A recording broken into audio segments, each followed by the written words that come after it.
Hey, what's up? Today is Monday, the 28th of April, 2025. Today I completed my 43rd flight, my second ever dedicated time building flight, and my first ever with another student, or should I say another private pilot.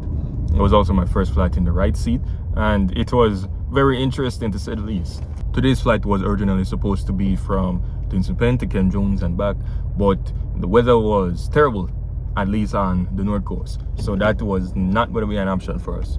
So what we opted for is one of the safest plan Bs that is in Jamaican aviation, Tinson Pen, overfly Vernon Field and come back. Now the worst thing about this is that it wasn't even supposed to be a late flight, because if we can go to Ken Jones, that's normally associated with, getting a flight that is too late in the day, but this was the first flight of the morning. We departed very close to 8 a.m. So for the North Coast to be that bad in terms of clouds, it's just a testament as to how bipolar the weather can really be, because the Stony Hill Gap itself was completely fine. It was the North Coast specifically that was the problem, because when I was looking at the weather, specifically using Aviation Weather Center, I'm seeing reports of broken overcast layers at 1,600 feet and complete overcast layers at 2,000 feet in some areas, and I'm telling myself no, let's just go to Vernon Field instead. Now in terms of the content of today's flight, it wasn't really that interesting to mention in terms of a breakdown of a debrief. There were some minor corrections I had for myself, but nothing related to art of flying. Now time building is going to be a very crucial aspect of my training, especially when I'm able to do it in the context that I was able to do it today with another student, because then we're able to kind of share each other's workload. You do half the flight, I do half the flight. After the flight comes out of my pocket, the next half comes out of your pocket.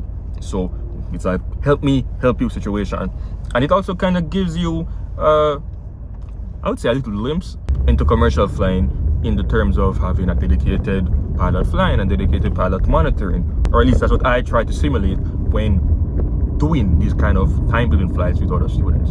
For today's flight, I was mostly the pilot monitoring, only taking over during the cruise aspects, and then the other student was the pilot flying, doing the takeoff and landing. I covered most of the radios as well as taxiing on the ground. Now being in the right seat for the first time wasn't as jarring as I was expecting. That being said, I didn't do any critical phase of flight from the right seat, only taxiing and maneuvering in cruise. However, it was still a nice exposure. I don't know what there is, but something about the right seat is just more comfortable. Now, the right seat is literally reclined more than the left seat, as you will probably be able to see in the video. However, I'm not talking about that. There's just some kind of mental aspect to it that makes the right seat calmer, if that makes any sense. One thing I can say I remember is that I need to get used to how I depress the pedals, because at least for the left foot, it didn't feel the same as it does from the left seat. Well, naturally, because I'm not used to the right seat, but you know what I mean. So that's something I'll try and look out for on the next flight. And I honestly don't mind the right seat. I probably want to try and get a couple more flights in it so I can be comfortable with it, especially to the point where I could do a takeoff and landing from the right seat. That would be pretty good, I think. Gives me some more experience, so that in the event that I am in the right seat and something was to happen, I'm not at a complete loss of how different the controls will feel, especially since I'll be using my left hand for the throttle instead of my right hand. It's also nice to be able to be on the flight, even though I was the one flying during the cruise, being able to just look out and enjoy the flight as a private pilot, rather than having to worry about quote-unquote performing as a student pilot. Of course, I'm still holding myself to a high standard regardless of if it is a training or time building or private flight, but there is something different about the atmosphere in the flight when it's you and another student trying to help each other out. The only other noteworthy thing that happened was on the way back to Tinson Pen, we were looking out for a JDF helicopter that was coming our way. Well, not literally our way, but his path was going to potentially cross our path at one another. So it was nice being able to take on, find the traffic as a team until the other student was eventually able to find it for us. And by then, it was no longer a factor anyway, so happy days. Other than that, there really isn't much left to say about this flight.